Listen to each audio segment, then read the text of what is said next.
All right, it's 6:33, so I want to get started and be respectful of everybody's time. I just want to give everyone a heads up that we are recording this, and Jeremy will be sending it out for folks who weren't able to join us this evening. I would like to introduce the incredible Cayle White.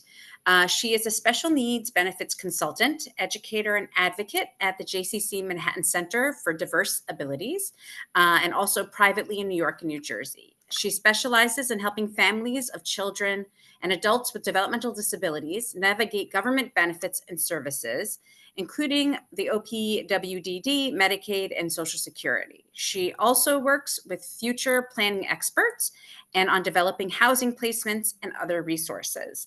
Personally, Cayle has been absolutely instrumental in our own process of applying to OPWDD, and she truly is an expert.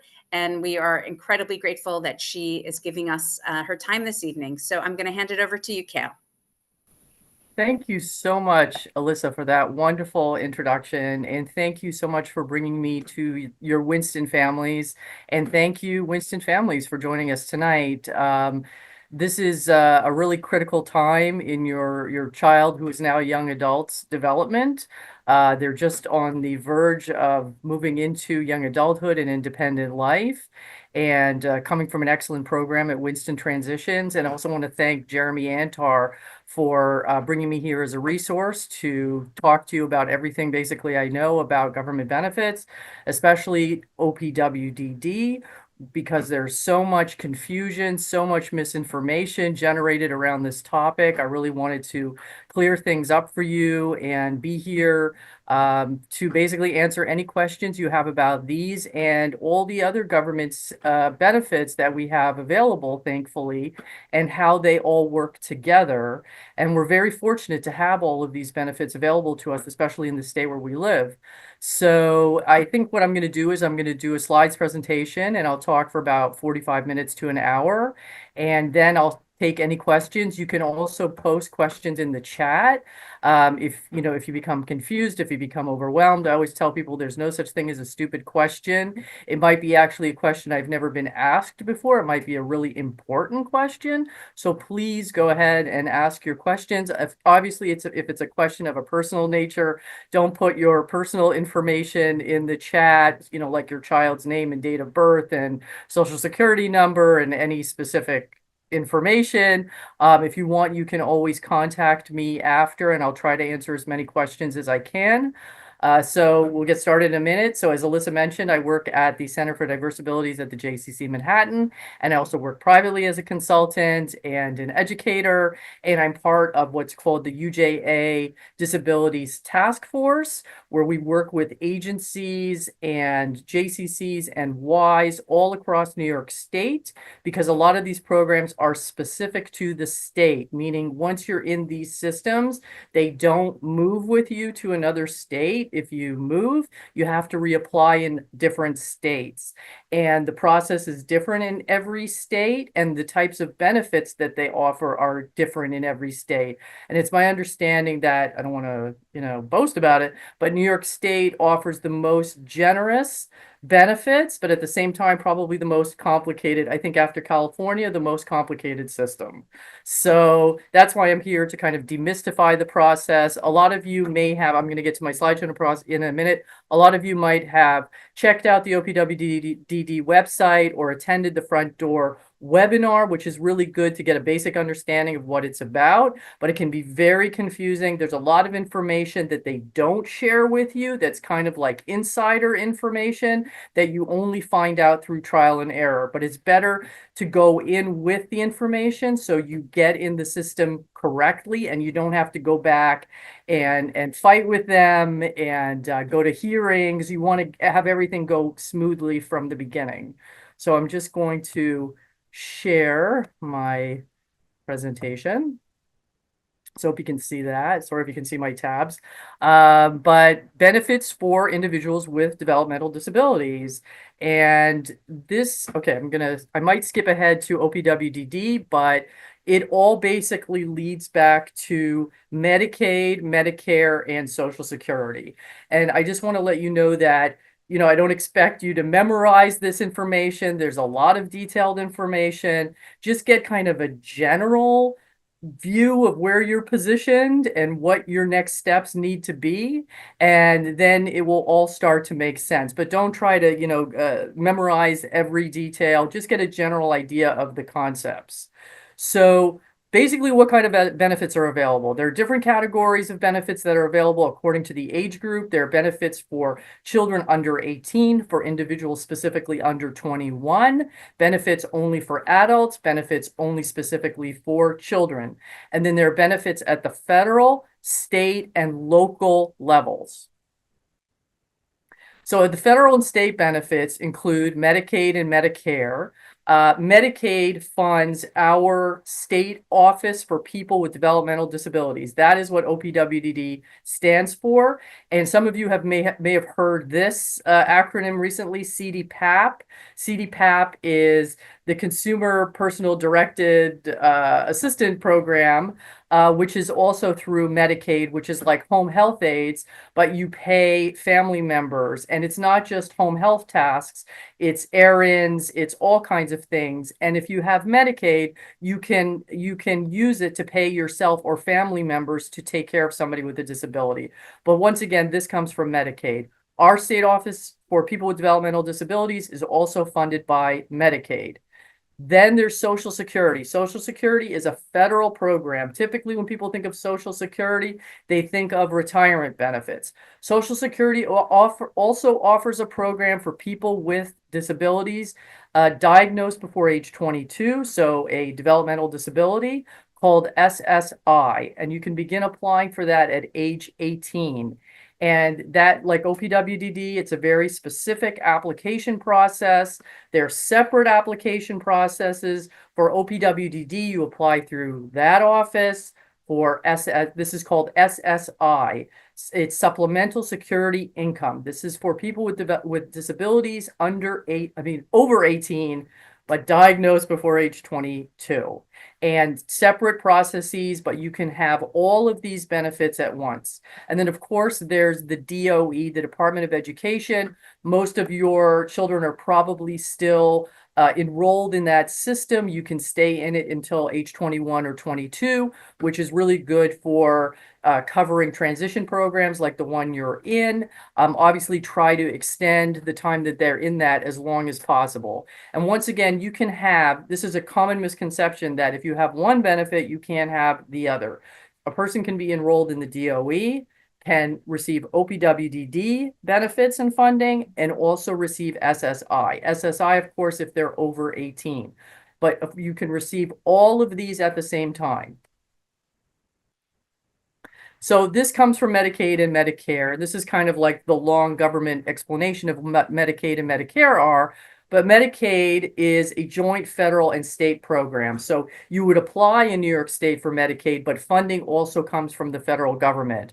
But in each state, they have a different Medicaid office. So once you are enrolled in OPWDD, you have to have Medicaid because the funding for OPWDD comes from Medicaid. And this is another reason why a lot of people are fearful of applying to OPWDD, because they think that if their child or family member is enrolled in Medicaid, they're going to have to go off of their private insurance. Medicaid can be a secondary insurance, which is really good. It's very good as a backup. It pays for a lot of services well beyond OPWDD and health insurance and home health aides. It can pay for things like internet and transportation to medical appointments, and even your Con Ed bill. So, and for the individual who's over 18 who has Medicaid, can still stay on their parents' insurance. Even beyond age 26, you can let your employer know that your child has a disability, and they may be able to let them stay on that insurance as well. But they can keep Medicaid as a secondary insurance with absolutely no problems. And it's a very good additional form of insurance. But OPWDD funding comes through there. So just some Medicaid FAQs. So there are different forms of Medicaid that a person can have. In our case, regarding children or individuals with disabilities, they're getting Medicaid on the basis of their disability, but there's also an income restriction. So once again, you can have Medicaid and private insurance. Any individual can have Medicaid and Medicare at the same time. You can actually use Medicaid to pay Medicare premiums. The Medicaid clinics that provide things like evaluations, even dentistry, are called Article 16 clinics. Most hospital networks will take Medicaid. Once again, it pays for things like transportation and utilities. You can work and still retain Medicaid, even though there are income restrictions. There are different programs that allow you to pay down the amount of money that the individual earns, take deductions so that they don't have to be fearful that if they start working, that they're going to lose Medicaid. So there are different programs because the whole idea is to incentivize working. Everyone is expected to work, no matter what their disability. Everyone is encouraged and expected to work. So there are different incentive programs to allow people to work and keep Medicaid and keep OPWDD so people don't have to be afraid to start working. Generally, though, and everybody kind of knows this, you can only keep $2,000 in liquid assets in the person's bank account to keep Medicaid and SSI. They are very Medicaid and Social Security are two agencies that actually talk to each other. So if you go $1 over in your bank account, they check and they will know and they will cut off Social Security benefits. Generally, with Medicaid, they give you more warning, but with Social Security, they're very careful about checking how much money people have in their accounts. So there are various programs that allow you to keep Medicaid and Social Security. And Medicaid can also cover therapies like occupational therapy or speech therapy or physical therapy. It reimburses at the Medicaid rate, so you might have to compensate beyond that. But there are agencies that will send people into your home who can provide OT, speech, physical therapy well beyond when the person leaves the DOE system. So even a young adult who still needs help with OT and has handwriting issues, through Medicaid, it could pay for a therapist to work with them on those skills. So this is just kind of an overview of what I talked about before. Supplemental security income, which is for people with disabilities. There's something called SSDI, which a lot of people are familiar with. That's if you develop an illness or an injury and you can't work. That's disability insurance. That's primarily for people who don't have a disability. They developed a disability during their working years. However, this is really, really important. If there's one takeaway, it should be probably this, although there's one more too. If once somebody is enrolled as an SSI recipient, they go on the record as what's known as a disabled adult child, meaning that they are the dependent of an adult and they are in the system as a person with a disability. Once their parent or their guardian retires and starts collecting Social Security retirement, that person is bumped up to a much higher benefit every month. That benefit then goes up to roughly 1/2 of what their parent or caregiver's monthly Social Security retirement is. And it's not taken out of their retirement, it's on top of it. So let's say their parent is 67, is retiring, and they're expecting to get $3,000 a month. The individual who is in the system already receiving SSI, who is in there as a disabled adult child, will be bumped up to $1,500 a month. And SSI right now is about $1,000 a month. But the downside with SSI is once somebody starts working, roughly 50% of what they earn every month is deducted from SSI. So let's say they are earning $400 a month.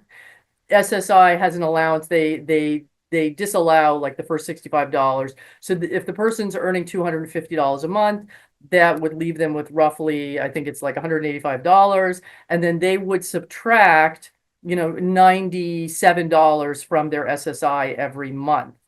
So Social Security also does not want to discourage people from working.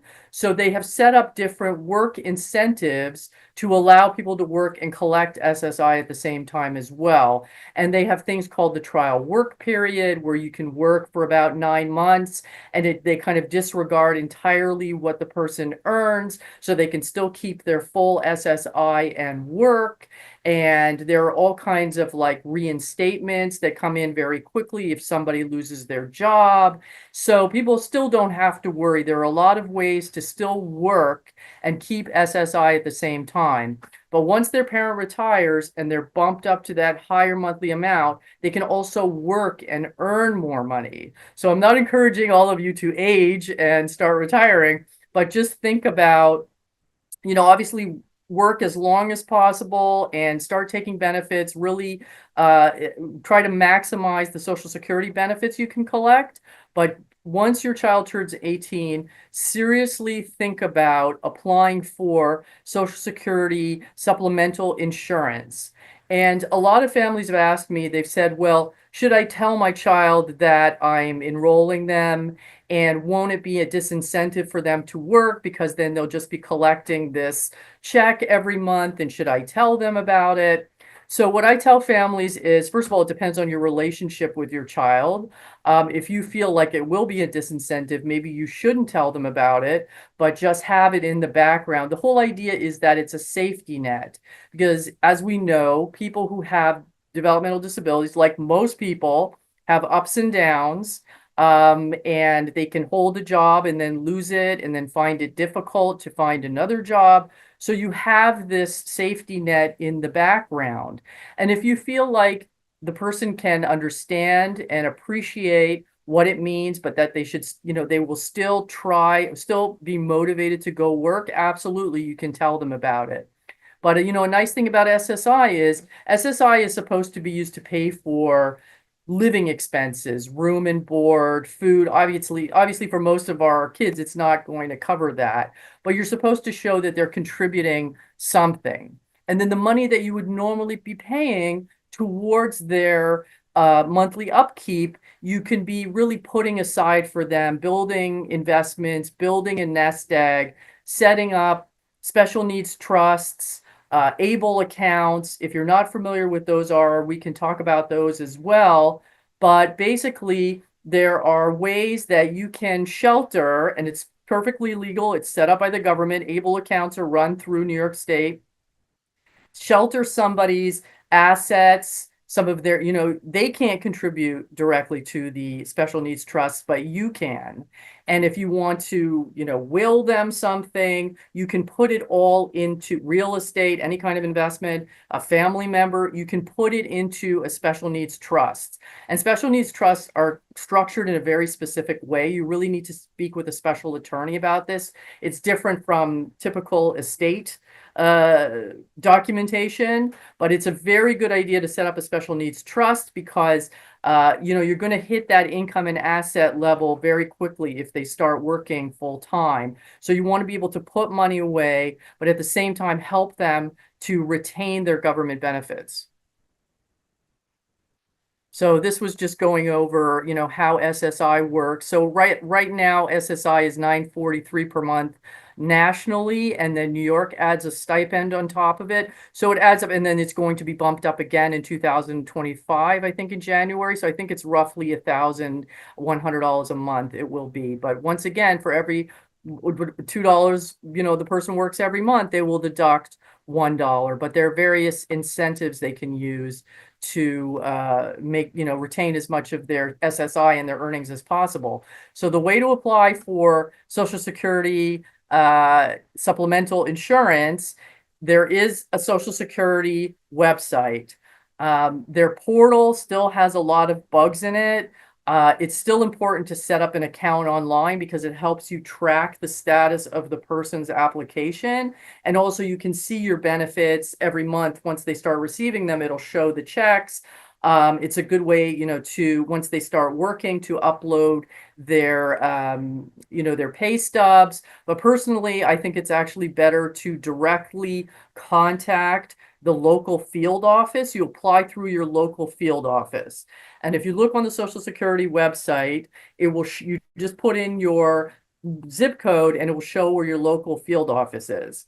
And then you can print the forms online. I still recommend using the printed forms, fill them out, and send them at least two ways. So fax and mail, fax and drop off in person, fax, mail, and upload.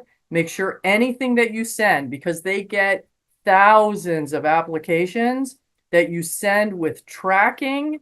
You have a confirmation, sheet that shows you've sent all these documents, because inevitably they will lose them. They have a lot of people they're trying to process.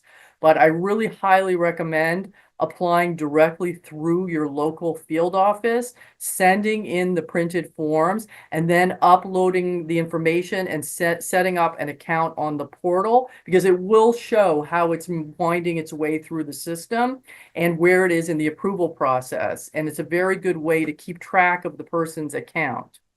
And once they have all the documents, they will call you. They do a thing called a pre-screening interview now, which is a formality, which is kind of pointless because you've already sent in your forms. And then they'll do a full interview where it's really important to have all your documentation, all the person's prior evaluations, their IEPs, any medical reports, because there's very specific criteria that they're looking for. They have very specific disabilities. It's a wider range that they will accept at Social Security, and it's all listed on their website. It's anything from mental health issues to developmental issues to physical issues. But once again, they have to have developed before age 22, and you have to show documentation. So neuropsych evals, psychoeducational evals, IEPs, medical reports, letters from any specialists that they've seen. It's really important to bring everything. I tell people never throw things out. Go back as far possible as you can. If you've lost things, contact the schools, contact your CSE or your CPSE and try and get them. Even contact their doctors that they used to see and try and get their medical records, because the more documentation you have, the stronger the case. It's not enough for you to say, well, I observe my child on a daily basis and I see they're struggling in this, and this area. That is important when you're doing adaptive functioning questionnaires. No, absolutely. But they really rely on documentation from experts. So compile as much of it as possible and have it in front of you. And you can even write like a narrative where you have the whole person's history in front of you, when they were first diagnosed, what they were diagnosed with, where they went to school, the types of therapies they received, their entire developmental history. Just have it in front of you. So when you have the interview, you can just go through all of it. And then they will start working on their decision making, and they will mail you a determination letter and also post it, email you. They'll send a notification. And typically, though, they send the notification by mail. And then they will start sending you checks or do direct deposit every month. You, as the parent or caregiver, can be the designated designee who signs the check. I highly recommend that you set up a separate account so you don't commingle the funds, because once again, they're looking to see if the amount goes over $2,000. Keep track every month of their expenses to show that what they're spending it on, because they may ask to see receipts or bills. So that's that process typically takes from when you first start sending in your forms to when you get a determination. It can take 3 months to a year. But it's really good to stay on top of it, track it through the portal and see where it is. And if you don't hear anything, definitely contact them, call them and say, what happened? Where are we in the process? I really do not recommend calling their 1-800 number. You will sit there for 3 hours and nobody will answer the phone. You can call the field office. You can even go into the field office and ask to speak to someone. You can do a walk-in, and especially if you're handing them your forms, get them to sign a receipt that you handed them off. But that way, you kind of put a face to the name. They'll assign somebody to you, and just stay on top of the process. If for any reason it gets denied and you have to go to a hearing or an appeal, there are Social Security attorneys. I work with a couple, and they will take care of the hearing part of it. I really don't recommend you do it yourself, uh, because they will have attorneys on their side. They also may send your child to one of their doctors to be examined. And one thing to expect is they'll be very nice, but they're not on your side. They're looking for ways to deny them. They're looking for ways to show that they can work, and which is not a terrible thing, but it's not necessarily in the type of work that your child would like to be doing. What they're looking for, and they have what are called employment experts, is to say that this person can be gainfully employed, meaning they can earn $1,610 a month, and that is considered gainfully employed, which obviously is like nothing, but they're saying that that is sufficient, that you don't need Social Security, supplemental income if you can earn that much. So they're looking to see how the person can work. Maybe, if intellectually they can't handle it, they'll put them in a physical job. They'll suggest, well, what about working in an Amazon warehouse or working in an office job? And for some individuals, across multiple domains, they're impaired. They can't, they have organizational issues, they have communication issues, they have anxiety and mental health issues, they have physical issues, they have attentional issues. So you really have to talk about how they're impaired across multiple domains to show they really can't work in any job consistently without a lot of support, because they're going to make all kinds of suggestions in terms of what they think the individual can do that don't really reflect what they're capable of. So that's why you have to pile on the documentation to show, listen, they become disoriented, they can't follow directions. Physically, they don't have the stamina, they don't have the strength. Intellectually, it's too complicated for them. In every way possible, show how they're impaired. And that way you'll increase your chances. Obviously, you don't want to exaggerate, you're not lying, but you're showing that really they cannot maintain gainful employment in a significant way this is why they really need SSI. So now we'll get to kind of the meat and potatoes. Well, even though that was a lot of information. So what is the OPWDD? So the OPWDD stands for the New York State Office for Persons with Developmental Disabilities. So it basically starts at age 2. When somebody is granted eligibility between ages 2 and 8, that's considered provisional. And when they turn 8 years old, they basically have to reapply again. But it's not as onerous, but it's still an application process. Once somebody is over 8 and they're granted eligibility, they're in the system in perpetuity for life, and they cannot disenroll them. Every few years, they will require that the person has an updated evaluation, an updated physical form, but they're not going to kick them out and say suddenly, oh, they've improved and they no longer need it and they don't need to recertify themselves. Once you're in the system, you are in the system. And they've implemented a new process now because the funding comes from what's called the HCBS waiver, which means they waive the income of their supporters, of their family members, and allow them to receive Medicaid. Now there's another process where you have to submit another form to show why you need these services, but it's not an insurmountable hurdle. I've written many waiver applications. And once again, like SSI, you're showing how this person is impaired across multiple domains, and this is why they need OPWDD. It's a congenital issue.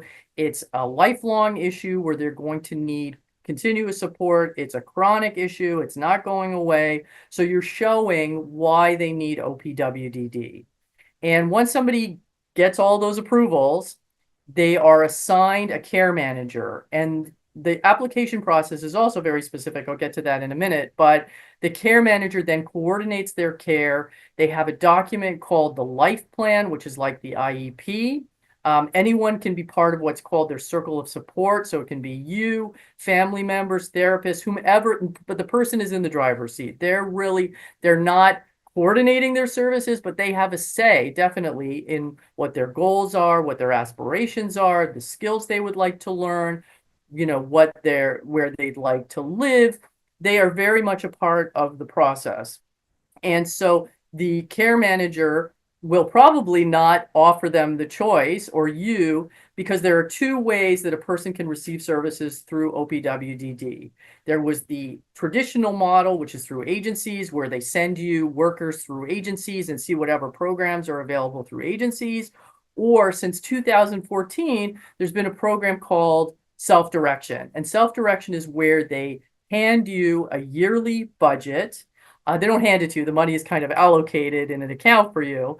And there are various categories in the budget that you can spend on different things. So, for example, a major piece of the budget is spent on community classes. Community classes are any type of classes that the person would take, excluding, a full-time college program, but typically a skill-based class, like if they want to take computer coding, if they want to take a music class, a serious class, a driving class, if they want to take an art class, that would be funded through community classes. There are certain requirements to the classes to get reimbursement, but generally, if they are, they can't be given by agencies. They have to be in an open, mainstream place, but they can be adapted for people with disabilities. The budget will pay for things like memberships and clubs. If they want to get a personal trainer, there's a housing stipend in the budget, which pays fair market housing rates. You can combine, friends and roommates, and they can each live in an apartment and each be receiving and a bedroom in one apartment, and each can be receiving the housing subsidy, and they can pool it and sometimes get a very nice apartment. Also, okay, well, we'll talk about that later. But there are many, many different ways. It's a very flexible budget. There are many things that people can spend it on. You work with someone called a self-direction broker. You can actually train to become a self-direction broker yourself if you want to run your individual's case, or you can hire one. And all of the broker's fees are paid through the state. This is all paid through the state. The care manager, the classes, the housing, it pays for transportation to classes, to activities, travel. There's just like myriad different ways that you can create a customized program. Another major piece of the budget is called community habilitation. Where you go out and hire somebody who teaches the individual adult independent living skills.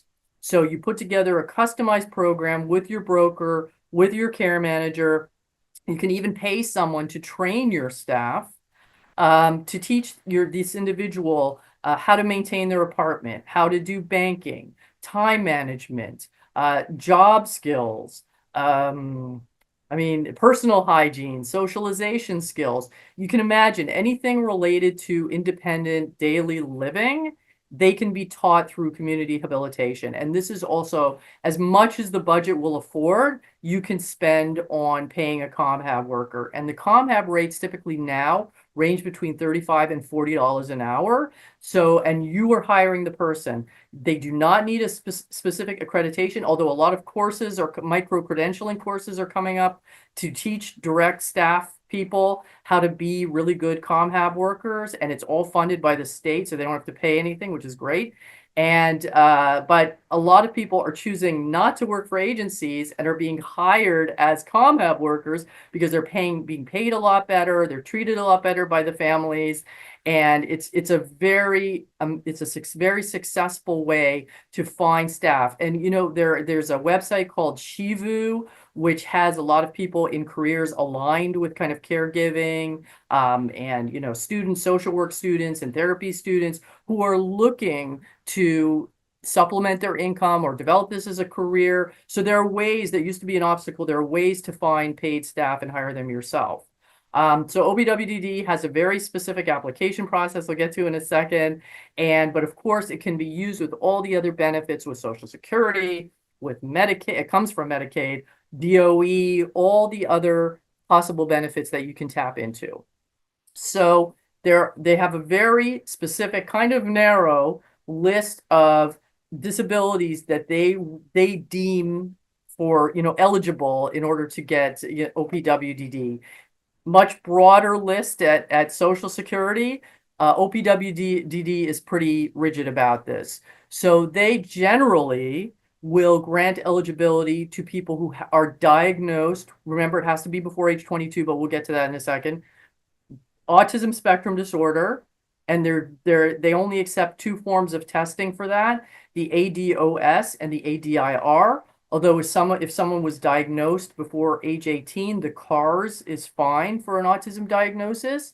If somebody has an intellectual disability, meaning their scores are below 70, but sometimes they may push back and say, well, the person had 68, it was very close to the cutoff. Some of their other scores are outliers, and they may deny on that basis. So you have to be kind of careful about that.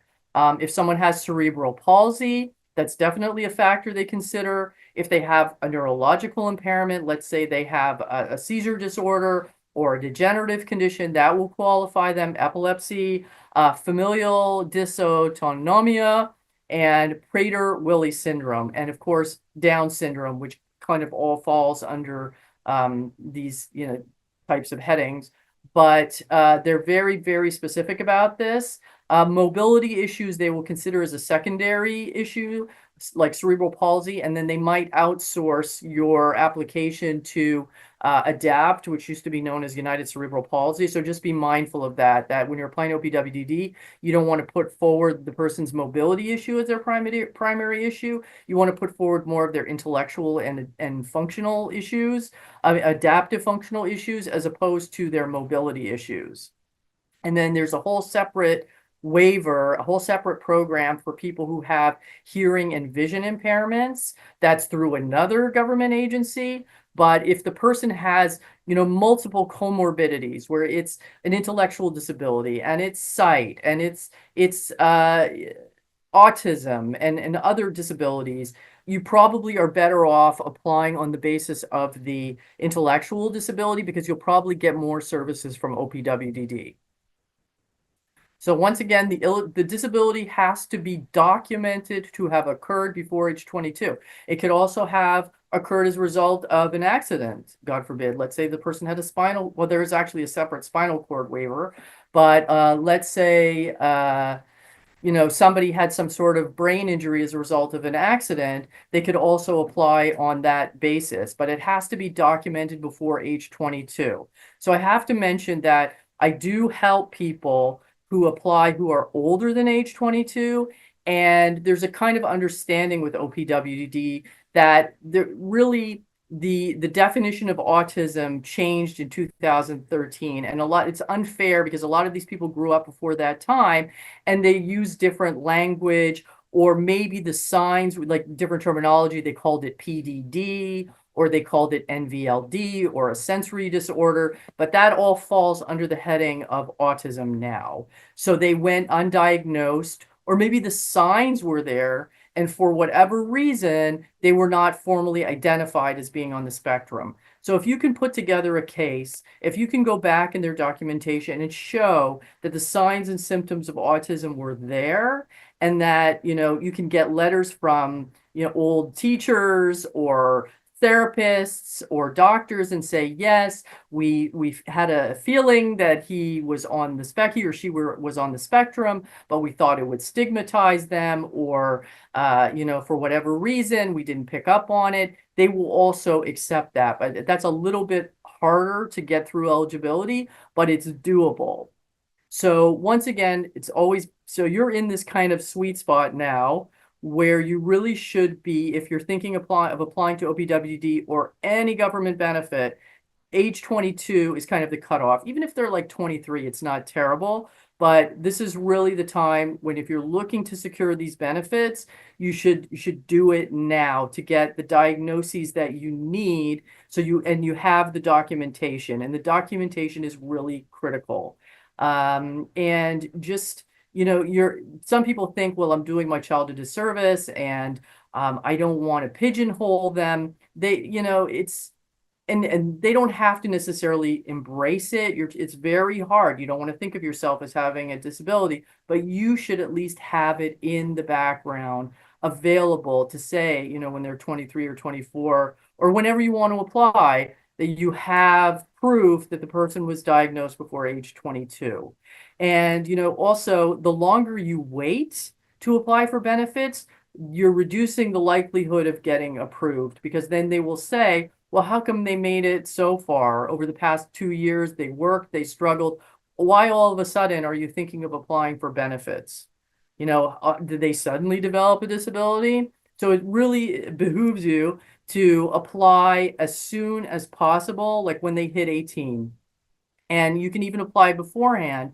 But a major advantage to applying when they're about to turn 18 or turning 18 is they only look at their income, because they're considered an emancipated adult at age 18, an independent household. So they will only look at their assets and their income, which typically is very minimal. So it's much easier to get through the system, especially with Social Security after age 18, but you need that diagnosis before age 22. OPWDD, you can also apply before age 18, but typically around that cutoff is a little easier. So once again, if somebody has an IQ score of lower than 70, if they're higher than 70, but they still have a spectrum diagnosis, the adaptive functioning scores are really key. So there's testing that's part of the evaluation to measure their adaptive functioning skills. Things like, everything related to independent living. And that typically is informed by a parent questionnaire where you are giving the information. So there's a certain way to answer those questions, and they don't explain it to you when you're doing the evaluations. It seems very black and white. Can the person cook? Can the person put their clothes on? What they're asking you is not actually what they mean. And of course, when you're doing evaluations, even though it sounds horrible, it sounds very negative, you can really only talk about the areas where the person's struggling, because these agencies want to see where they need the help. And if you're saying they're fine, then they'll say, well, then they don't need the services. And it's embarrassing. It's heartbreaking. You have to write these things. It's humiliating, but this is what you have to share, the reality of where your children or individuals are lagging as compared to their peers.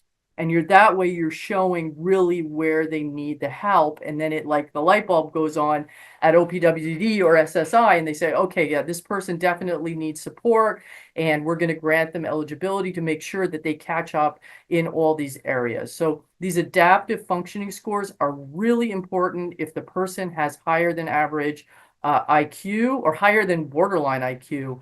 And as we know, somebody can have off the charts, extremely high IQ, but very low functionality. They're amazing in their academic subjects, but they can't get themselves organized. They can't get themselves dressed, or when they get dressed, they're wearing shorts and it's 20 degrees outside, and they're going to, which are filthy, and they're going to a job interview and they can't figure out how to get there, and they're never on time, and all these other factors. So that's where we need to close the gap between the person's intellectual functioning and their adaptive, independent daily living skills, which means they're definitely still eligible for these benefits. If somebody has a score lower than 70, typically there's not an issue getting eligibility from SSI or from OPWDD, but it helps just to pile on the documentation, because they're always looking for that one positive thing that they can kind of blow up and say, well, but you said they have a lot of friends. But then you have to add context to it and say, well, they have friends because they're always in a facilitated program. They never go anywhere together. They never have real conversations. These are not deep friendships. So you always have to qualify everything. And if you put anything positive, they will just jump on that, little positive kernel. So once again, can you have services from the OPWDD and the DOE? And the answer is yes, absolutely. You can receive services from the OPWDD and the DOE at the same time. And you have an IEP and you have a life plan. And it's interesting is OPWDD and the DOE typically do not talk with each other. So they have no idea what's going on in each other's circles, which is okay. But typically OPWDD, they're there to address inclusion issues. So somebody's independent living skills, employment, socialization. DOE is focused on their academic development. And, once somebody is in the DOE, they have a smaller budget. And then when they graduate from the DOE, their budget increases at the OPWDD. It increases quite exponentially, actually. So once again, OPWDD is focused on inclusion, employment, independent living skills. So an individual can maximize their potential and become a full contributing member of society. The OPWDD does not cover educational material other than these skill-based classes. So they won't pay for a full-time college program. But however, the person can sit in and audit a series of a community of college classes.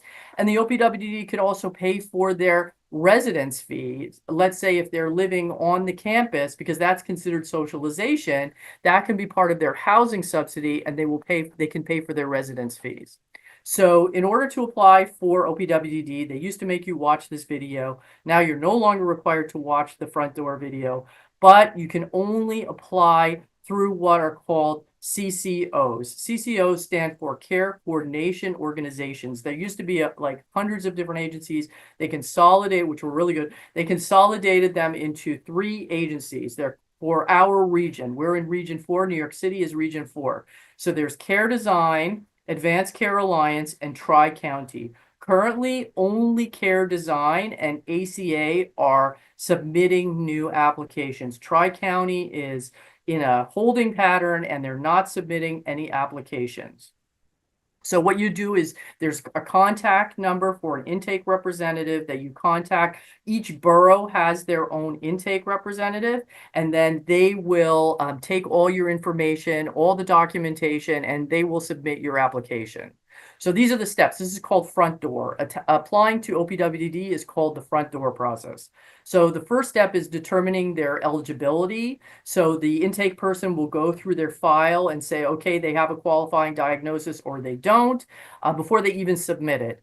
If they don't, they might say, okay, maybe you want to go back and get a new evaluation. The evaluations are, you can submit a neuropsych evaluation or a psychoeducational evaluation with a social history. They have to be between 2, maximum 3 years old. So they will review them. The intake person will review it to make sure that there's a qualifying diagnosis. Then, like SSI, you will compile all of their previous documentation, and the intake person will give you an application. They will submit it electronically to the district office for OPWDD eligibility, and then they will review it and make their decision. And that can take anywhere from 2 to 6 months. They will notify the intake person. They will send you a letter. There's something called first step review, second step review, and third step review. It's not uncommon to be automatically sent from first step review to second step review because they're looking at more information. You can always, at any point, submit additional documentation that you think would be helpful. If it goes to a third step review, the person, automatically is set up for what's called a Medicaid fair hearing. If they're rejected from the third step review, you have to appear before a Medicaid judge to make the case. And at that point, I really recommend legal representation, because OPWDD will also have attorneys there who are very familiar with the law, and they will find any reason to deny you. So it's really good to have experienced attorneys there to represent you at the hearing. Hopefully it doesn't reach that point. What you really want to do is just front load as much documentation, proof of diagnoses of issues that are impacting their ability to function as an independent person, even if you, in the course of the person's day, have to prompt them, remind them, organize things, buy things from them, for them, their clothing, their food. They don't make good food choices. They don't know how to cook. They don't turn off the stove. Include all that information because that's considered support. Even prompting and reminding somebody is considered support, and they need to know about it and give as many examples as possible. So they go through the steps, they make their determination. Then there's the waiver application. If the person does not already have Medicaid, then the CCO actually enrolls you in Medicaid. Then you have various meetings with. So then the CCO, if you get eligibility, they become your care management company. That's agency. That's where you get your case management from. They manage the life plan and everything, all the documentation and approvals from that point. Unless you want to change, you can always change between the CCOs. It's up to you. But then they handle things from that point. The person is enrolled in the OPWDD system, which is called the TAB system. You develop a life plan with your case manager, and then you figure out if you want to do self-direction or agency. You find a broker. And just also a note about evaluation. So as I mentioned before, the adaptive functioning testing is where they get most of the information from the primary caregiver, which is an amazing opportunity for you to give an accurate picture of where this person is struggling. Because if they ask the individual, they may not have a very objective idea of what their strengths and deficits are. So this adaptive functioning testing is key, and OPWDD actually requires it. Autism testing, once again, has to be very specific types of testing they will accept: the ADLOS, the ADIR, the CARS for under 18. If, evaluations, the cost are an issue, there are agencies that will provide free or low-cost evaluations. They're not amazing.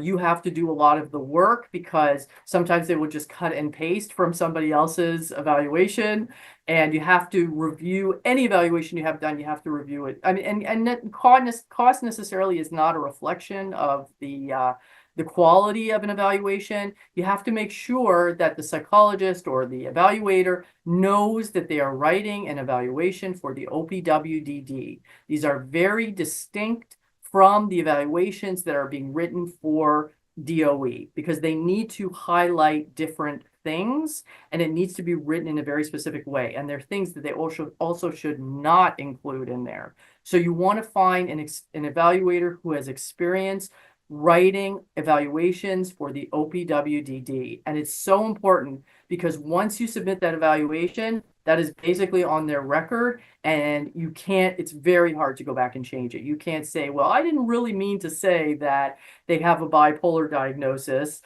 because they're not interested in that. They will refer you to the Department of Mental Health.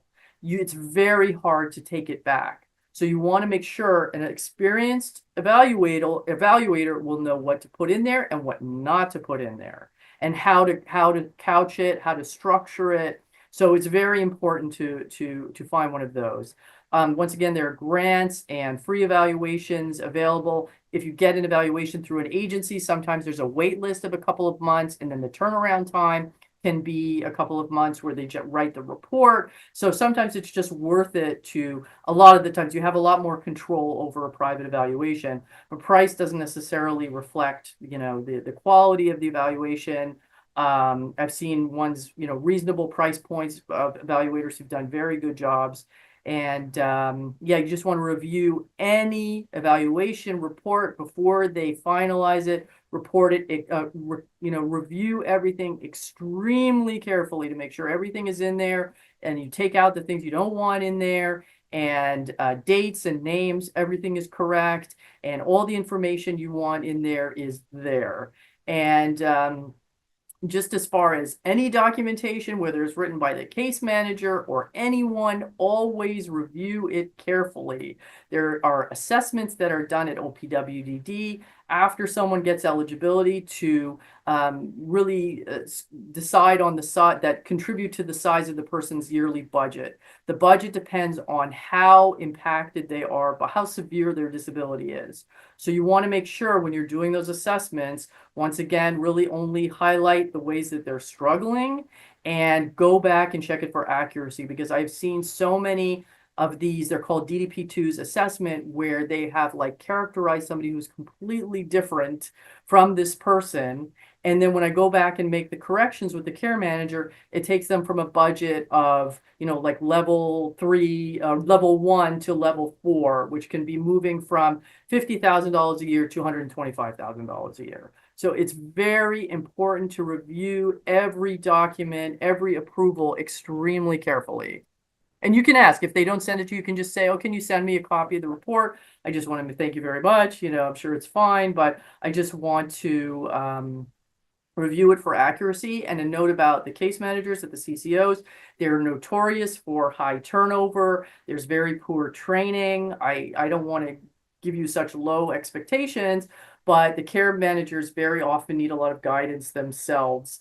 And I often teach them how to do their jobs. And it's very, once you get a case manager, you can always CC their supervisor on there so that you have an extra set of eyes, but it's often not their fault. They don't get any training, and they give them like 100 cases, and people can fall through the cracks. And it's very important to stay top of mind, not to be like harassing them, but just to let them know, like, hey, 2-3 days have passed and I didn't hear back from you. Do you need anything from me? What can I do to expedite this? So just really stay on top of it. So specifically with self-direction, the families have the power to determine, you pick the services that they think will be appropriate. Obviously, the person has a big say in what types of services they would like in their life plan. And then they will also probably make the families attend another webinar, which is called the self-direction orientation session, which you're not tested on, but you have to attend it. So once again, we talked about how you can access agency provided services or self-directed services, but with self-direction, it's like a hybrid program. So you can, if there's an agency program that you find that you like, a day hab program, a travel training program, a social skills program, you can use your budget for that, but then you can also still use it to put together your own menu of services and hire your own employees. So once again, self-direction is a service delivery model for individuals with developmental disabilities that gives them personal choice and the flexibility on the goods, services, and goods they require.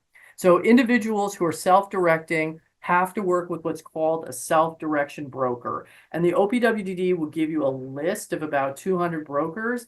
I have to tell you, you're better off just going through friends, colleagues, going on parent Facebook groups and asking, who have you worked with, who is good, because I tried once, actually several times, emailing the names. Half of the contact information is wrong, and 28 out of 200 responded, and 10 were taking new cases. So you're really better, and I had no idea who these people were. I didn't know anything about their background. They don't share anything about them. So I had no idea how long they've been brokers or whether someone was mentoring them. I knew nothing. So you're better off asking through word of mouth, through friends, can you recommend a broker, or even becoming a broker yourself so that you understand it's not a difficult process. They have modules on the state website. You attend these virtual classes, and then you get a self-direction broker's license. You don't have to take on other families. You can do it just for your family member, but it's actually just a really good way of immersing yourself in the material and understanding how the budget works. And the yearly budget is called the PRA.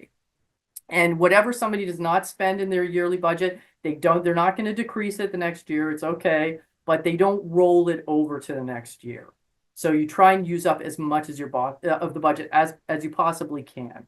So these are some of the services that are provided within the budget. The support broker, the self-direction broker is paid for. There's a huge category called IDGS, which includes the community classes, the memberships, all of those things. There's OTPS, which includes recreational activities and travel to that, and goods and services that contribute to, which is a very broad heading, contribute to that person's independence. You can hire what's called a respite worker, which is just basically somebody to supervise them in a structured way that pays about $25 an hour. You can hire anybody you want to do that.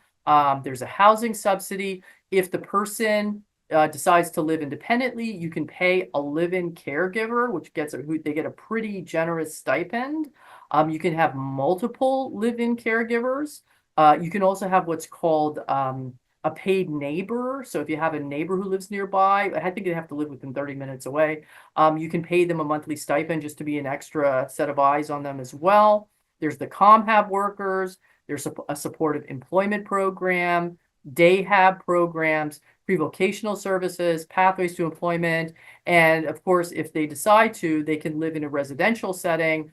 There's not too many group homes that are available here in the state, but sometimes people configure their own independent communities. A lot of these are originating now where families are combining assets and like buying an apartment together or buying a house together and then using OPWDD and SSI to pay for the staffing. So they're almost creating their own independent community or their own apartment configuration. So you can definitely do that. And I've seen where families have bought an apartment or a house through an LLC, and then they get paid the monthly stipend that they're renting out to their family member and their roommates. So there's a lot of creativity. There's a lot of things going on. I would not rely on the state for residential housing. They're not building really any new projects. And what's available, it's like first come, first serve. You don't know who you're going to be put with. They may not have matching, personalities or disabilities. So I really wouldn't rely on that. And there's a huge wait list for that. So we talked about the ComHab worker who's like the life skills worker and IDGS, where we talked about community classes. It pays $4,000 towards summer camp, even adult summer camp. So that, in a nutshell, are some of the benefits that are available to you. Social Security, OPWDD, Medicaid and Medicare, and of course, still DOE benefits. And sorry, there's another side benefit I think I mentioned through Medicaid. There's CDPAP, where you pay a personal assistant to do errands and light healthcare duties. And you can pick anybody you want. If the child is over 21, they can pay the parents to do this. If they're still living at home and you're their caregiver, they can pay you to do this. Or you can hire a family member or a friend. Same thing, you have the flexibility to hire whomever you want, and Medicaid will pay them. But that's more errands, personal care, light nursing care, even cleaning your house, cooking. A CDPAP will pay for that. So as I mentioned, there's no such thing as a stupid question. Let me get out of the slideshow and get back onto, here we are. Okay. So if anybody has, I'm gonna expand this. Okay. All right. So, if anybody has any specific questions, I think we have a few in the chat, which I'll go ahead and start reading. Okay, so Alyssa makes a good point. Please note that if you are your child support broker, you do not receive payment, but if you do it for other people, you do get paid. That's correct. So you will not be compensated to be your own child's support broker. And if you want to work as a broker, you can work independently, or you can work with agencies. Sometimes agencies will provide people with brokers, and that's kind of more on a 9-to-5 basis. You have more flexibility. If you're an independent broker, you can work whenever you want, but you're not obligated to work as a broker. But if you work for your own family member, you're not going to get paid. Okay, so here we have, if you've gotten a relatively recent evaluation for OPWDD, like in 2023, do you still need a new evaluation for SSI? Does SSI need the evaluation to be within a certain amount of time? Yes, that's a very good question. So for SSI, the evaluations also need to be pretty fresh, so within the last 3 years. And you can put more issues, more diagnoses in an SSI evaluation. You can ask the evaluator, I mean, especially if it's a private evaluator, this one is going to be for OPWDD, so please put this, this, and this in there. And this one is going to be for SSI, so you can add this, this, and this in there, but within 3 years.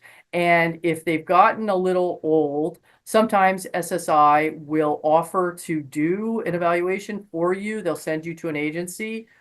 I don't recommend it. It's not really an independent evaluation. They're paid by SSI. It's very cookie cutter. They tend to do the minimum, but if you have much more control when you decide who is going to do the evaluation. Sometimes you can get it paid for in network or out of network through your insurance company. There are even grad students in different, like at Fordham and at Mount Sinai, who do a very good job, and then they're supervising professor will review the evaluations before they are approved, and you can get like a budget of friendly evaluation that's actually very good quality. Okay, so we are collecting recommended neuropsych evaluators in our drive. This is a very good. Parent resources are the best. Please refer to it and or add your own recommendations. And I should also add self-advocates, because there are a number of people who are on the spectrum who have self-advocated and gotten themselves into the system and have figured out how to use it very well, but they don't discourage families from being involved. Most case managers don't require like guardianship documentation to include you in the meetings. They understand that you're really the person in the driver's seat. You're the person coordinating everything, and they welcome your participation, actually. So here we have good brokers are definitely hard to find. I had to change brokers before we even started any services. Yes, that is true. It's very hard to find good brokers. That's why I don't recommend just cold calling somebody from that list. Really try to get references from people you know who've had successful experiences with them, so that you know you have a good broker. Okay.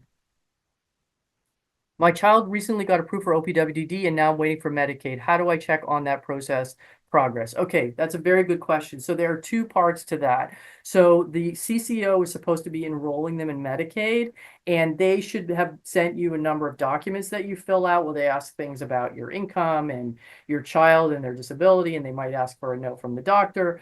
And then the CCO sends that to the Medicaid HRA office, and then they have to sit and wait for them to give their approvals. And there's basically nobody at Medicaid you can contact to get a status update, unfortunately. You just kind of wait. It can take 3 months, it can take 6 months, but eventually they do get back to you. So you can definitely ask the Medicaid specialist at the CCO to check up on the status. It doesn't hurt, but I don't know how much information they'll be able to give you. So there's the actual Medicaid enrollment. Then there's the Medicaid waiver, which is that additional document that you need that says they're disregarding the income of the family members, and the person is granted Medicaid on the basis of their disability, and they're entitled to OPWDD. So that has an application on there. Once again, layer on all the person's disabilities, all the areas why they need help, put in the specific services that you're looking for from self-direction. They're going to ask, why specifically do you want self-direction? So you want to make it clear why they want that. They want the IDGS community classes. They want to take, classes with their neurotypical peers. They want to learn these skills. They can't learn these from agencies. They want respite and ComHab because they want to learn life skills. Just layer it on. And then once you get that waiver application, then things kind of start moving. I mean, once you get it approved. So I don't know if anybody has any questions that they want to ask. I think I went through a lot of material. So if you want me to like explain it in more granular detail, I can do that. Or you're just kind of, digesting, internalizing what I told you. But, the main concepts are everything comes from Medicaid. Evaluations are really, really critical. So get good evaluations because they unlock so many doors. And just don't hesitate to talk about all the areas that they're struggling, paint a picture of them on their worst day, go through their schedule, talk about all the ways that you have to support the individual, even the most minuscule ways that's considered support. And yeah, really just from the get-go, give as much documentation as possible. Put that on the record. How current does the eval need to be? It needs to have been maximum done within 3 years. And you want it to be really, it's a good opportunity if you need a new evaluation to show a snapshot of where that person is. And if they've regressed, if you're seeing backsliding, this is a very good opportunity to talk about that during the evaluations, because then you're showing like this person has no structure, they have no programs, they're out of school or whatever, and they're losing their skills, and they're moving backwards. So you're showing in this new evaluation, you want to highlight all those points. Okay. Yes, we're gonna be sending out a recording. I realize it's a lot of information. Some of this information is available on the OPWD website, but a lot of it they don't unfortunately share with you. Like for example, if the person, if their application is rejected, they often don't explain why. It will say lack of a qualifying diagnosis, and you're left thinking, well, it says the person has autism. What else is missing from here? What else? And they won't help you. They won't tell you. So you really, that's why I'm reinforcing that, like a mantra, really from the beginning, put in as much information, as many of the correct diagnoses and comorbidities as possible, and just make sure it's done by an experienced evaluator who knows it's for the OPWDD, and just really overwhelm them with documentation and all the ways that this person needs support. And yeah, so if you have a database of recommended neuropsychs, I think once somebody turns 18, um, they're looking for something called a psychoeducational evaluation, which is very similar, but there are a few added components. But a neuropsych should be acceptable as long as it has the adaptive functioning testing in there. So sometimes that's called a Vineland, sometimes that's called an ABAS, depending on what the evaluator chooses, the specific autism testing, medical reports, if it's a medical issue, pile it all in there. And when you're going for interviews for the evaluations, remember, you're not presenting the person in their best light. Okay, you're presenting them as they would be on their worst day.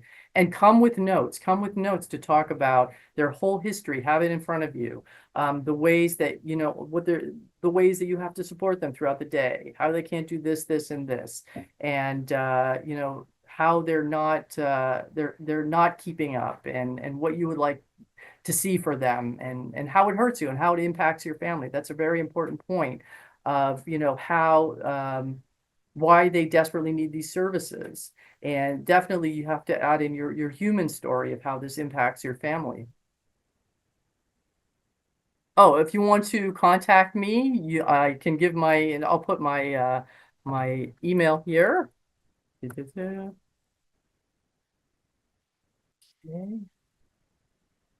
Okay. There you go. And you can also get my information from Jeremy or from Alyssa.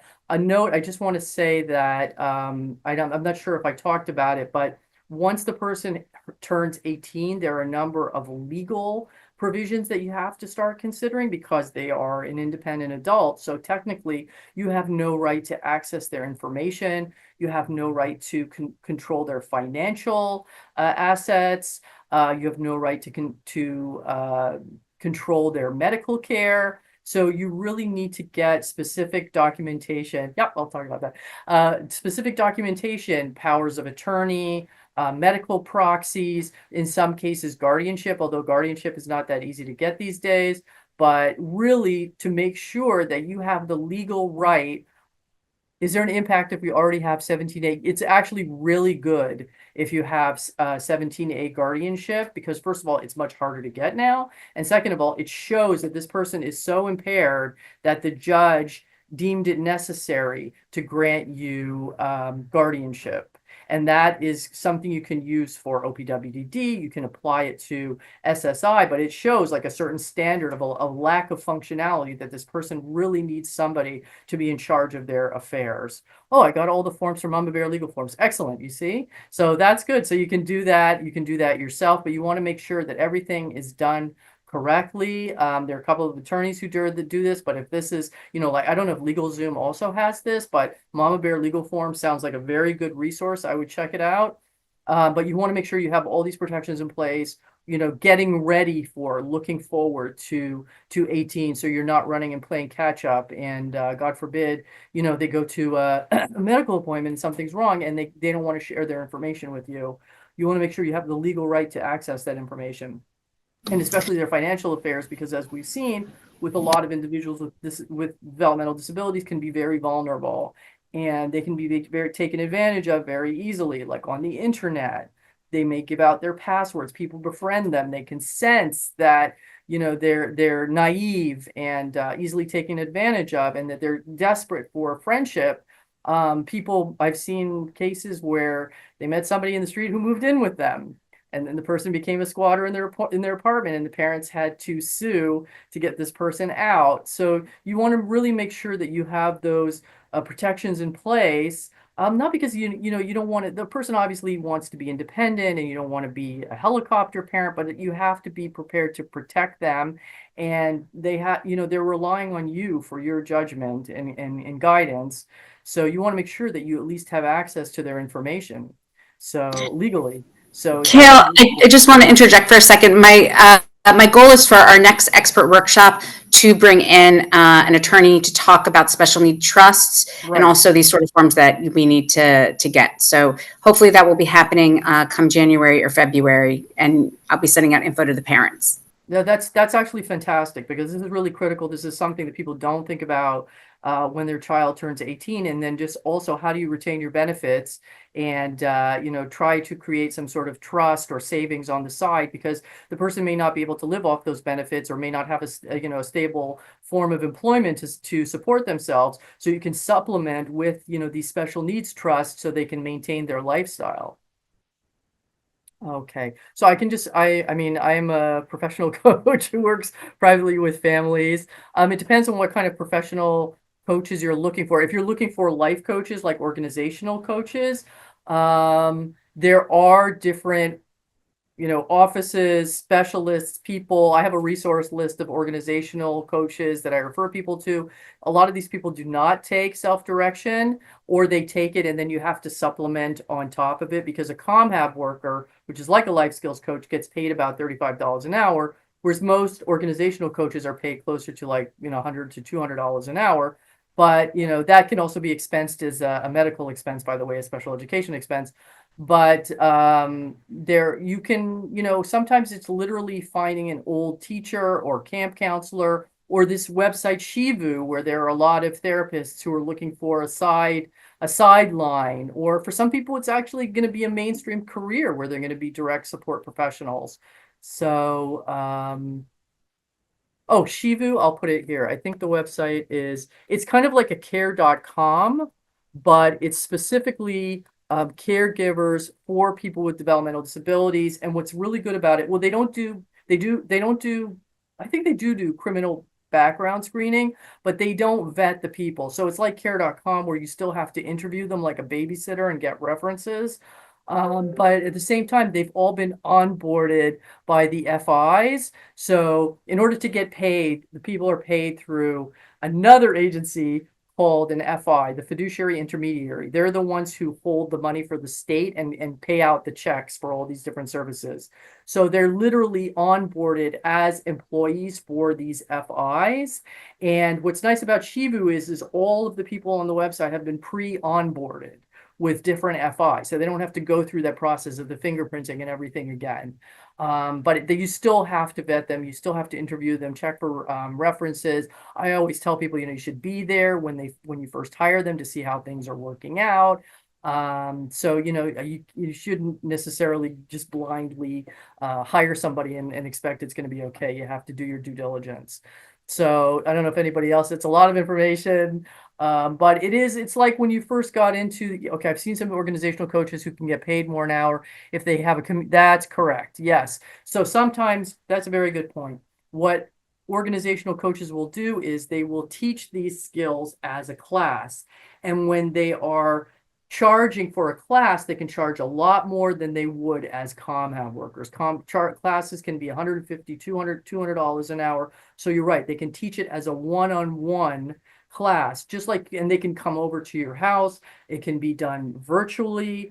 They do approve telemedicine appointments, but they prefer in-person instruction. But definitely they can teach it on a one-to-one level, and they can charge a lot more for that. But they can't say that they're teaching ComHab skills, because then that will be rejected by the OPWDD for reimbursement. They have to say this is like a skills-based class where they're teaching something like that does not sound like ComHab, like cooking. We're teaching cooking, And then in the course of the class, they might teach other things other than cooking. So it has to sound more like a class and less like a ComHab session. Okay. So if anybody has any questions, I think I put my email in the chat before, but I may not be able to answer specific questions, but just general questions. But definitely stay on top of your care managers, your intake people. They can forget about you. Don't let a week or two pass by where you don't hear from somebody at one of these agencies because something is wrong. So, definitely CC their supervisors, and you really have to stay on top, and not like you need something else to manage, but you really need you really should stay on top of these things and take an active role. And it's like the DOE. When you first went into the DOE, it was a system you needed to learn. You needed to learn all the terms and how it worked. Once you get into OPWDD and SSI and Medicaid, things become familiar, and it's less difficult to navigate, and it kind of rolls itself over from year to year. But obviously, you should re-examine things every few months and see, are things working? Are there things I want to change? You can always change the life plan at any time. You can go to the broker, move money around the budget. Things are not set in stone. So it's actually, if you get into the program and access it, it's been a game changer for so many people. They put together tremendous programs and lives, independent lives for their family members. So I really encourage you at least to try to get into the system, and don't give up. They can drag their feet. Things can take months. Typically from when somebody applies to OPWD to when they can actually access the budget can take a year. But don't give up. Once you're in the system and things start moving, they start moving very quickly, and it just literally like rolls over from year to year, and you don't really have to do much. So unless you want to. So with that, I mean, we've got like 5 minutes. I don't know if anybody else has any questions. I just want to thank again Alyssa, and thank all of you for joining me. And thank us Jeremy and Mida and everybody who was involved in organizing this. And I just wish you the happiest, healthiest holiday season, and good luck with everything. Cayle, thank you so much. This information is really invaluable for our families, and most importantly for our amazing kids who are, in this transition, kind of moving from children to adults, which is pretty terrifying, I think, for all of us. And so I'm super, super grateful that you took the time to speak with us, and I'm so excited that our community now knows you, and you're part of the community, and hopefully people will reach out if they have any questions. But thank you so much. And thank you so much to Jeremy and to Winston, who paid for Cayle to be able to join us tonight. So thank you so much, Jeremy. No, again, of course. Thank you. Thank you, everyone, for attending. And Cayle, thank you so much. This was so informative. It was really great. Thank you. Thank you, All right. everyone. Good night, everybody. Thank you so much.